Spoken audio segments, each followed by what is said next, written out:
প্রায় এক যুগ পর বাংলাদেশ নিটওয়্যার উৎপাদক ও রপ্তানিকারক সমিতি বিকেএমই এর নির্বাচন অনুষ্ঠিত হচ্ছে। সকাল ৯টায় শুরু হওয়া ভোট গ্রহণ চলবে বিকেল ৫টা পর্যন্ত।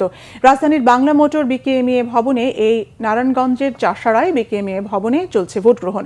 সবশেষ ২০১২ সালে এমন ভোটের আয়োজন হয় সংগঠনটির পরিচালনা পর্ষদ নির্বাচনে। এক যুগের বেশি সময়ের নেতৃত্ব গঠনে গণতান্ত্রিক চর্চা ছিল না ব্যবসায়ীদের এই সংগঠনেও। তখন বিকেএমই এর শীর্ষ পদ ছিল আওয়ামী লীগের প্রভাবশালী নেতা সেলিম ওসমানের দখলে। অন্যতম পদে দায়িত্ব মিলত সমঝোতা, পছন্দ ও কে কোন ক্ষেত্রে প্রয়োজন অনুযায়ী। গণ অভ্যুত্থানে শেখ হাসিনা পালিয়ে যাওয়ার পর বদলে যায় বিকেএমই এর পরিবেশ। এবারের নির্বাচনে চূড়ান্ত ভোটার সংখ্যা ৫৭২, এর মধ্যে নারায়ণগঞ্জে ২৭২, ঢাকায় ২২৪ ও চট্টগ্রামে ৭৬ জন। ৩৫টি পরিচালক পদে প্রার্থী ৩৮ জন, যেখানে ৩৫ জন একই প্যানেলে ভোট করছেন।